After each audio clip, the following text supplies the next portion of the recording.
Kulik Soliman ang malupit sa katotohanan. Yan po, durog na durog po itong mga pamilya Duterte. Itong si Sara Duterte. Dito sa testimonya ni Ramil Madriaga, dito po sa House Justice Committee. Talagang sumasabog po ang mga headlines, ano? Pag-usapan po natin point by point, no? Antindi po nito mga kabunyog, mga kababayan. Kaya pala talagang pinipigilan, Talagang pinipigilan nila ng kampo ni Sara na itong si Madriaga ay makapagsalita. Nako. Alam niyo po sa sindikato, meron pong tawag sa ganyan di ba? Sa mga pelikula. Kapag ikaw ay marami ng nalalaman, marami ka nang nalalaman, kumbagay, kailangan ka nang iligpit. Tingin po natin, ganun yung naramdaman ni Madriaga sa tingin natin, na kailangan na siya talaga magsalita, magbulgar, bago pa siya tuluyang ipabiyahe ni Sara o kung sino man dyan. Dahil sinabi nga po ni Ramil Madriaga, dinadalaw pa siya ni Sara Duterte dyan sa kanyang kulungan sa Camp Bagong Diwa. So, napakalaman po, talagang malaman, hitik na hitik sa detalye, yung affidavit ni Ramil Madriaga na kanina ay binasa niya. At actually po, mga kabunyog, mga kababayan, bitin pa nga Kasi yung talagang detalye pa, yung ng mga kanyang mga punto na sinabi, may marami pa pong detalye yun, ay hindi na po pinayagan ng House Justice Committee. Dahil kumbagay, sinasabi nga, pagka nagtanong pa ng marami pang detalye, ay magiging probing question na yon. Hindi nga daw sila nag-iimbestiga. Kumbagay, clarificatory question lang tungkol sa kung ano yung actual na nakalagay sa affidavit ni Madriaga. So, walang tanong na mga bakit, di ba? Yung tanong na bakit, paano, kung ano lang po yung nakalagay doon. Dahil ang dinedetermine na lang is probable cause. Pero ganun pa man, talagang sabog na po agad, lalo pa siguro pagdating ng Senado. Ngayon, eto po, na-establish po kanina, talagang mahirap na itong i-deny ni Sara Duterte, mga kabunyog, mga kababayan. Mahirap niya nang i-deny. Doon pa lang po sa unang basihan natin na talagang itong si Sara ay napakasinungaling. Napakasinungaling po talaga ni Sara sapagkat ang kanyang sinasabi dito, una, ay hindi niya kilala si Ramil Madriaga, wala silang anumang ugnayan. Personal man or professional relasyon, wala daw. Yan ang sabi ni Sara. Pero kanina po, grabe po yung affidavit. Yung kwento ni Ramil Madriaga. At napakahirap i-deny, itanggi. Kasi napakaraming ebidensya. Ang mga ebidensya ay video, pictures, bank account, personal na pakikipag-uusap. Yung mga lugar po ay detalyado kung saan yung eksaktong lugar, dinala ang pera, sa hotel, sa parking lot, ano yung sasakyan na ginamit, anong kulay ng sasakyan. Lahat po detalyado. In fact, ano pa lang yun, basic details pa nga lang. Di ba? Kasi yung pinipigil pa nga ni nung chairman ng komite, si Congressman Luistro, na mag-elaborate pa ng pagtatanong yung mga congressman. Kasi nga, lang yun clarificatory questions. Pero ganun pa man nga, doon pa lamang sa punto por punto na binulgar ni Madriaga ay kumbagay busog na po sa ebidensya. Walang kasablay-sablay. Sa totoo lang po. Kahit hindi na lang to impeachment hearing, kahit dumating pa po yan sa korte, ay talagang certainty of conviction po yan. Kaya pala, ganun na lang yung pagpipigil nila Sara Duterte na pigilan talaga yung paglitaw ni Ramil Madriaga dyan. Di ba? Galit na yung mga DDS sa atin, tumigil daw tayo, sabi ni Danilo Florido. Bakit naman kami titigil? Ha? Magsasabi lang naman tayo dito ng katotohanan, di ba?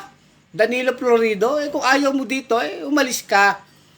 Juby Agabaw, good evening po, salamat mga kabunyog, mga kababayan. Minumura na tayo ng mga DDS. Anyway, kahit magalit kayo mga DDS dyan, yung mga panatiko ni Sara, hanggang galit na lang kayo. Kasi, ang katotohanan, masakit talaga yan ngayon, eto po, una, sinabi ni Ramil Madriaga, ang kaya niya nakilala si Sara Duterte personally ay sapagkat siya ay ipinakilala mismo ni Digong kay Sara. Yun po ang agad ang in-establish ni Ramil Madriaga. Paano naman siya na-contact ni Digong, ni Rodrigo Duterte? Sabi ni Madriaga, siya ay naging tauhan at intel officer o intel operator ni dating Congressman Roy Logoles. Si Roy Logoles, sa National Security Council yan yan. So, ang ginawa, dahil aide siya ni Roy Logoles, inirekomenda siya kay Digong. Ito, sabi, Digong, bata ko to, okay to. Marami tong alam, magaling to. Yan. Inirecommend siya ngayon. So, mula nun, nagtrabaho siya kay Digong, intel operator siya. Kumukuha siya ng mga impormasyon. Ano po ang mga specific na utos sa kanya ni Duterte? Ito po, ang sabi, i-monitor mo yung mga dumidikit kay Sara Duterte kasi mahal na mahal ko yung anak ko na yan Kumbaga, sinasabi dun sa affidavit ni Madriaga, sa mga anak daw ni Digong, ito daw ang gusto ni Digong, itong si Sara, si Inday. Kasi daw si Polong ay baliw. Hindi po ako nagsabi niya si Madriaga, di ba? Baliw daw si Polong at ito namang si Baste ay bading, di ba? Isang baliw at isang bading. So, paborito ni Rodrigo si Sara, di ba? Shout out from Bayambang Katoray. Sige po, shout out. Sino ba? Teka lang. Pasensya na, hindi ko nasabi pangalan. Shout out ko yung lugar, no? Kaya naman, hindi ko nasabi yung pangalan, So anyway, mamaya makikita ko yan, Anita Donasco Bibanco, ang isang fall out ni Sara ay nang sabihin niya na hindi niya sila magkakilala ni Madriaga. Eksakto, ang galing ni Ma'am Alita Bibanco. Yun talaga ang fall out ni Sara dyan. Doon talaga siya lagapak agad. Mahirap i-deny. Napakahirap itanggi. Na magtanga-tangahan ka pa, Sara, na sabihin mong hindi mo kilala. Saan damakmakang ebidensya? At tingin ko po, hindi pa nakakabuelo dyan. Madami pa po yan nakatagong baraha, na pwedeng isiwalat lang sa impeachment trial. Babasagin po. Talagang mahirap i-deny ni Sara. Tama ka dyan, Ma'am Alita, no? So, dun sa tanong, nakakilala ba ni Sara si Madriaga? Definitely, 1,000%. 100% times 10 pa, di ba? Di 1,000%. Pa-shoutout from Caloocan, Ramson Villegas. Salamat, Ramson. George Lacuid, ayos, Kulex makulit. May Salaya, happy family, kompleto ang tropa ng mga baliw. Kaya nga happy sila Greg Tutaan, pabati po. Okay, batiin kita, Greg Tutaan. Daming pabati Ngayon, ganito, i-share nyo yung ating vlog. Yun ang unang doon. So, si Duterte, naging tao niya si Madriaga, intel operator. Ang sinabi, i-monitor niya si Trillanes at isabotahin niya, no? I-operate niya si Trillanes at isabotahe. Pero, ang sabi daw di Duterte, mahirap daw ipaligpit si Sentry kasi nga may connection sa militar, sa Armed Forces of the Philippines. Yun.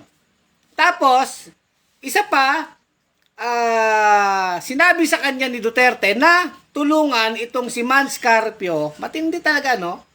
Ito, tatlong punto. Una, i-monitor si Trillanes. Pangalawa, tulungan si Man Scarpio na yung kanyang problema sa custom sa magnetic lifter.